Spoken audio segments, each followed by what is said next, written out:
यहाँ के जे प्रभारी होखे वहाँ के धान बोवैले बनी दे धानवा फुलाइलो बा तो फरियो गइल बा। अभी जब गोटाई तो एक सुरका चूड़ा कुटाई आ ओकरा बाद यहाँ पर नेता लोग के बुला के खियावल जाई, काहे कि फिर से जब शिलान्यासवा होई तो देखावल जाई।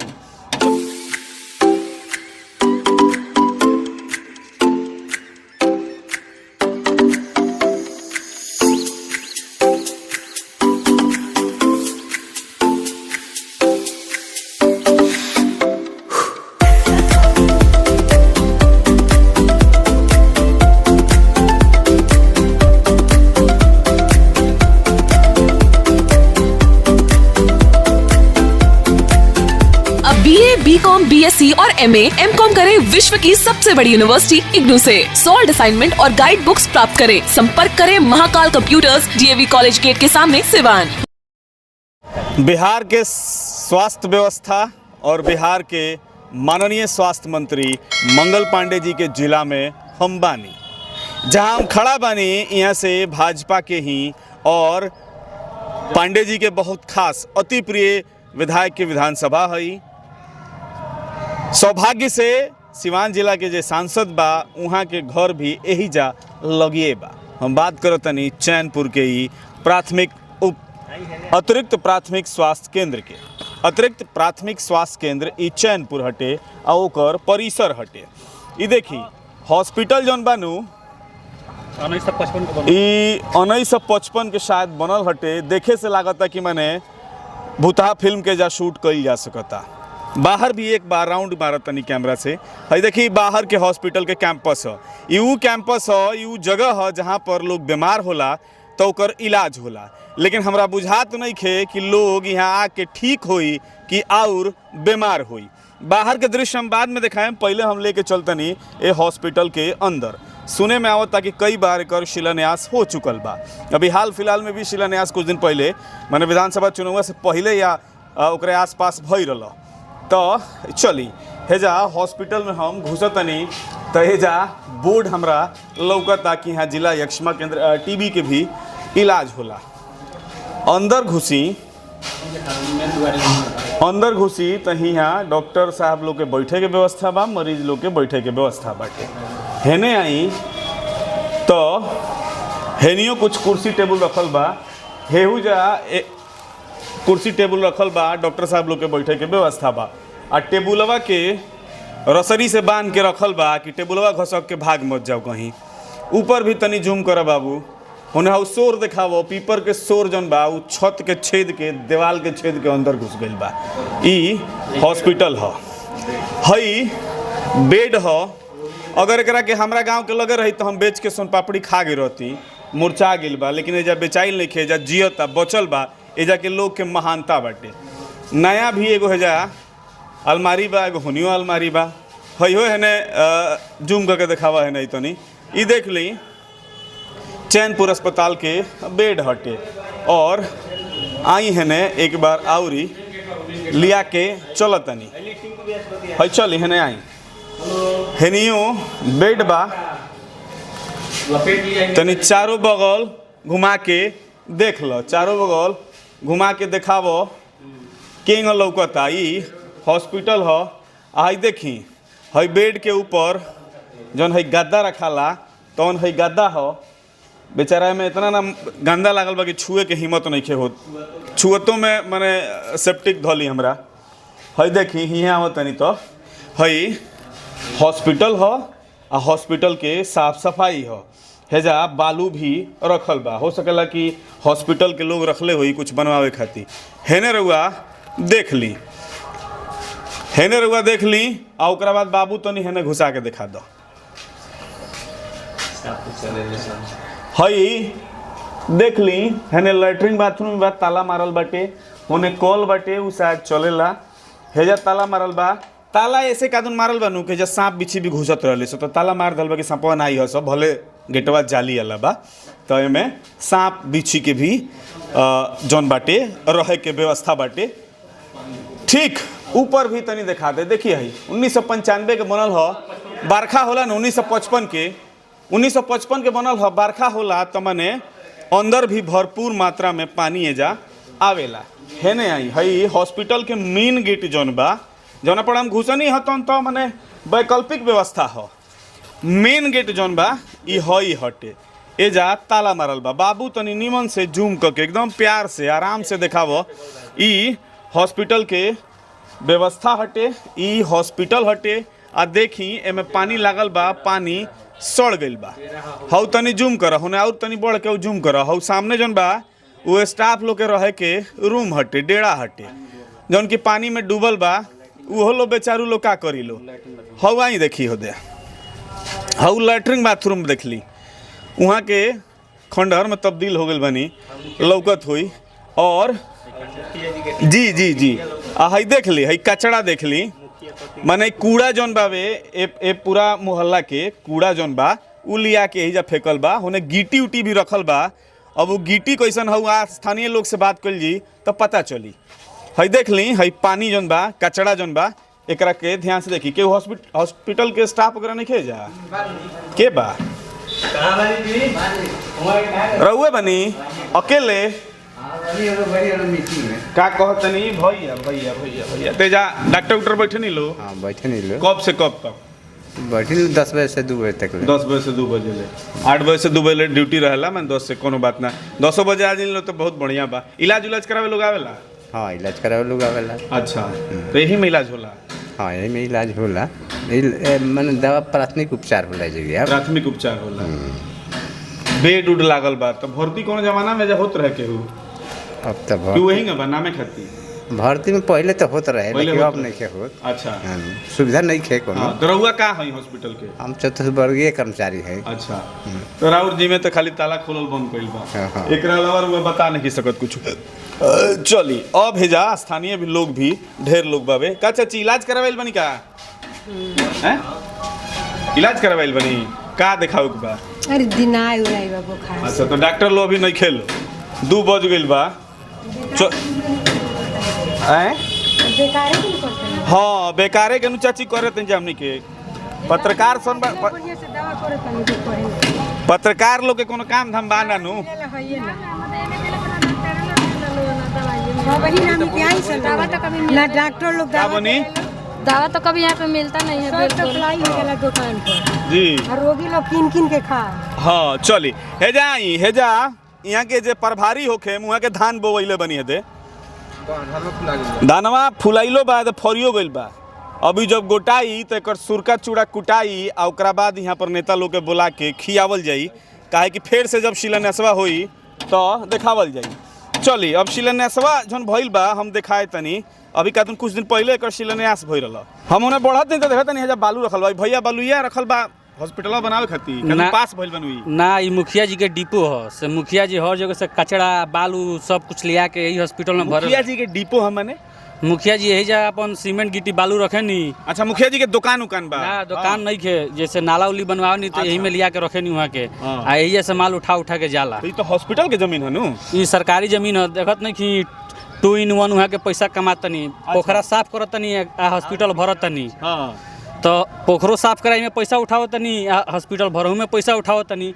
आई नहीं कि देखत कि आसपास घर बावे, लोग के रात के बेरा घर में कीड़ा घुसा तारा सन, खाना में डेंगू मच्छर हुई सन, ये सब का हुई। लोग के जितना हुआ के कमाए उससे ज़्यादा अगल बगल के लोग हॉस्पिटल में दे दी पैसा।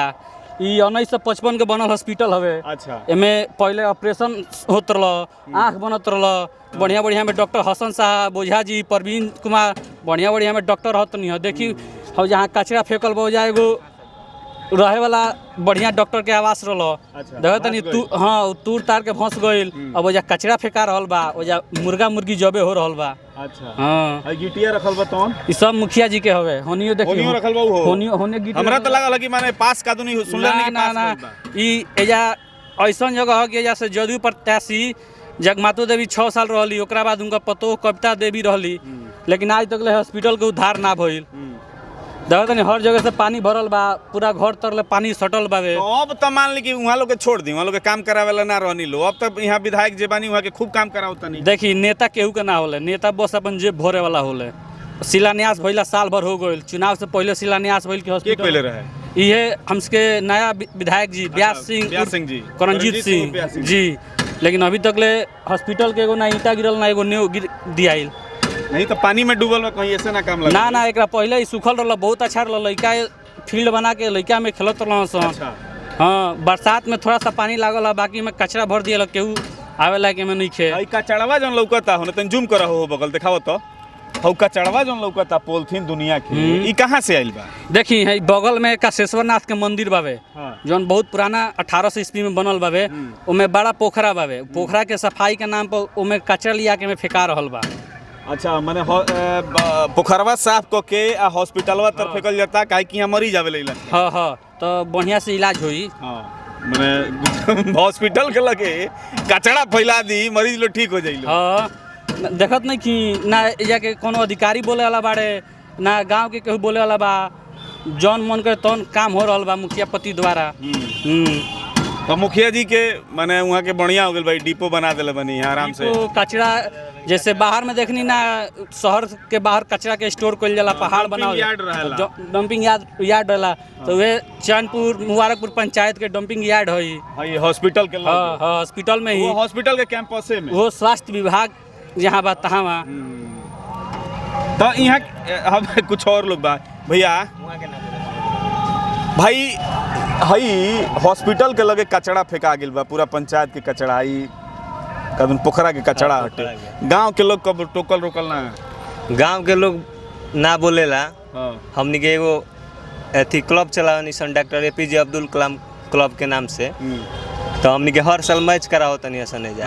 अब किदान मुखिया जी का कोई टिटसाही से लिया के में गिरा दिलन कचड़वा। अच्छा, पोखरवा के साफ करा के। मैचो भइला से वोट गबड़ा तो लगा। हाँ, मैचो भइला से वोट उनकर ना गबड़ा तल।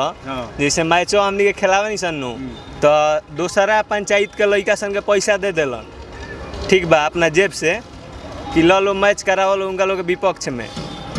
जब हमनी के करावे नहीं सन तो हमनी के कुछ सहयोग ना करेला, तो हमनी के अपन पैसा लगा के करावे नहीं सन फ्री एंट्री, हमनी के ना बुलावे नहीं सन उनका के हमनी के। हाँ, तो वही के टिरसाई से गिरा दिलन हमें के पोखरवा में कचड़ा। अच्छा, हॉस्पिटल में इतना पानी भर गेल बा, हॉस्पिटल के भवन जर्जर बाटे, मने जिला में देखल जाओ तो सबसे ज्यादा भवन जर्जर खराब यही जब बा, एक बाद रघुनाथपुर बा। रघुनाथपुर ला तो पास हो गई, टेंडरो हो गई। हेकर टेंडर कहिया हुई? ई कौ साल से टेंडर होता, जगमातो देवी रहली तबो पास भइल, कविता सिंह विधायक रहली तबो पास भइल, खाली शिलान्यास होला। आ शिलान्यास होला तो एगो रूमो ना बनल हो के देख ली कैमरा घुमा के। तो अभी तो पास भइल बनू, अभी शिलान्यास भइल बा, लेकिन अभी तक देखत ना गिट्टी गिरल बा ना बालू गिरल बा, कुछ गिरल ही नहीं के। अभी शिलान्यास तो टेंडर हो जाला तबे न होला जी। टेंडर तक सुन ले, टेंडर अब भइल बा कि नहीं के भइल, मतलब शिलान्यास कइले बाड़े विधायक जी।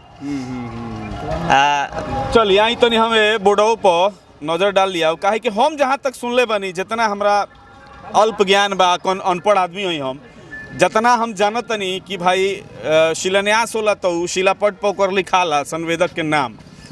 अब ओकरा बाद कहीं टेंडर कैंसिल हो गई होखे या कुछ हो गई होखे, इतना तो हमरो लगे जानकारी नहीं खे। आई हई शिलान्यासवा के बोर्डवा बेचारा 3 टुकड़ा भइल बा, एकरा के आई तनी भाई जी मेहनत करके सीधा हो जाओ, पढ़े लायक हो जाओ कम से कम। हाँ, हाथ में लेके खड़ा हो गए।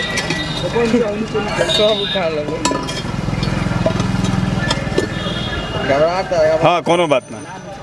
चली हई जोड़ गांठ के केहूँ बोर्ड जौन बा खड़ा हो गइल बा, ए पर लिखल बाटे नीतीश कुमार जी, श्री नीतीश कुमार जी मुख्यमंत्री बिहार सरकार के कर कमलों द्वारा 22/9/2020 के एक और शिलान्यास कइल गेल बा।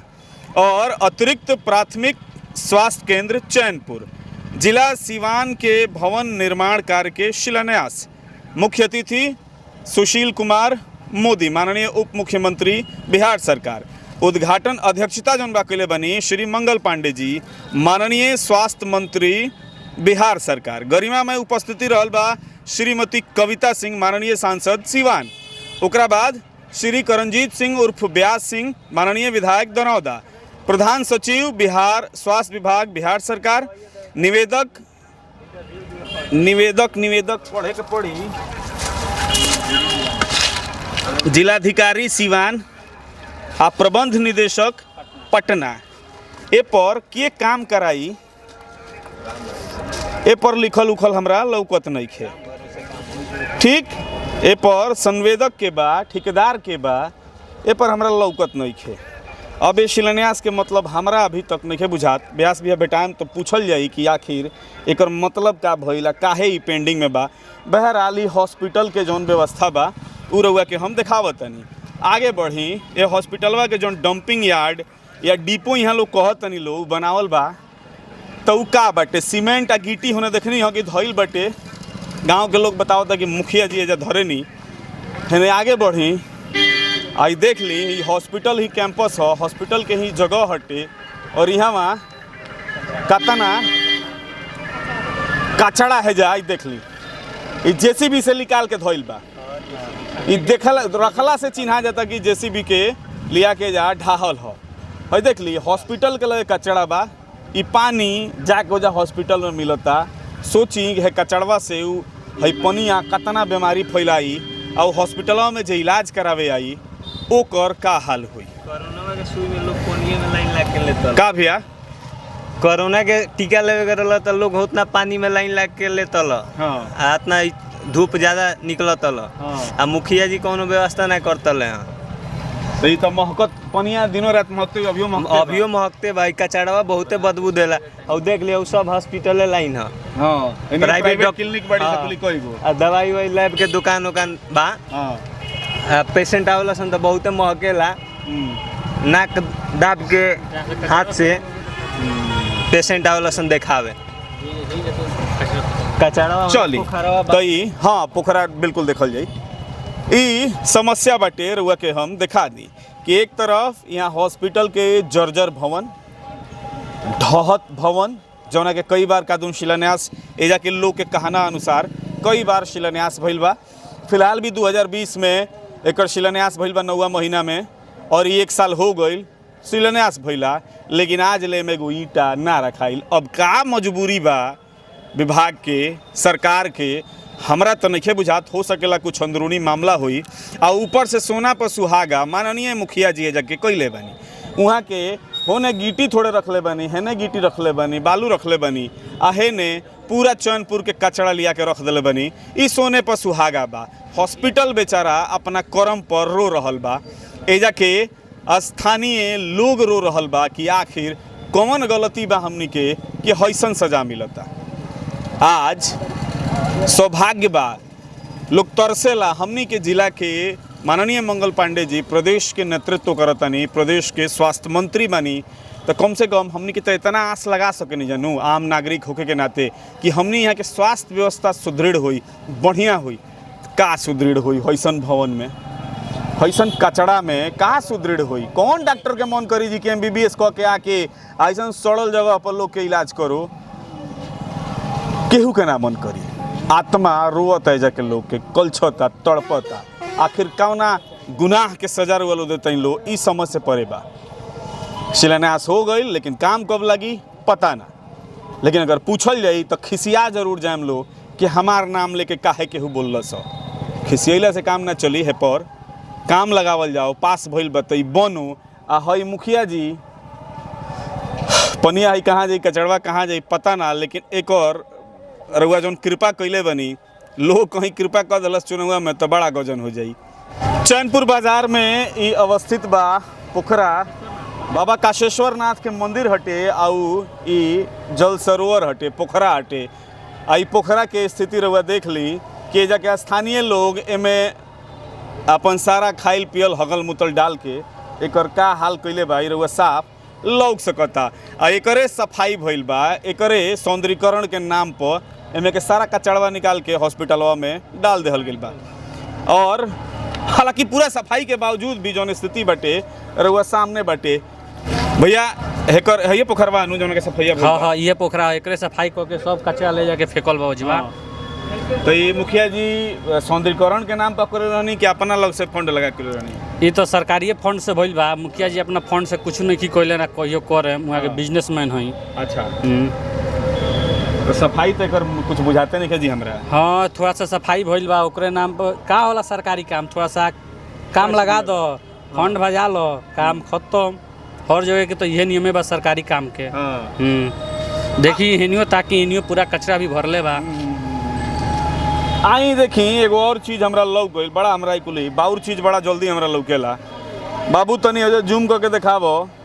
आरएस के बोतल हो, प्रतिबंधित आरएस के रॉयल स्टेक दारू के बोतल जौन बा हो दे बेचारा डूब के दम तोड़ रहल बा पोखरा में।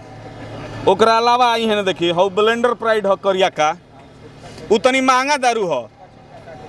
हम तो सुनल नहीं है कि बिहार में खाली बंटिए बबली बेचाला, लेकिन हो ब्लेंडर प्राइड उ महंगा हो बा। बंटी बबली के भी बोतल होने फेंकल बाटे, पोखरा बेचारा उद्धार कर रहल बा सारा दारुअन के, जौन कि यहाँ पे नीतीश कुमार जी बैन कैले बनी। उ लोग पी के में फेंक रहल बा। आई कचड़वा फेंके वाला लंदन पेरिस से नहीं आइल, यही जाके लोग हो, यही जाके लोगवा करा के फेंक के इतना बढ़िया पोखरा के इति सीरी कैले बा। तो दोषी के बा में? दोषी तो रउओ बानी नु जे जाके बानी आमे फेंकत तानी। अगर एकर साफ सफाई रखित, एमे केहू कुछ ना फेंकी तो पोखरवा रउए घरवा तो साफ रहित, रउए यहाँ व्यवस्था बढ़िया रहित। फिलहाल रिपोर्टिंग देखत रही है चैनपुर से। चैनपुर के प्राथमिक स्वास्थ्य केंद्र हटे और एजा से ई जर्जन भवन के रिपोर्टिंग दिखावत रही है। कैसन लागल प्रतिक्रिया जरूर दी, एकरा के तनी फैलाई शेयर करी दबा के, किनका लोग लगे पहुँचे। आ कहीं अगर आँखी में तनियो सा पानी बचल होके तो लाज लागो एकर भलाई हो जाओ।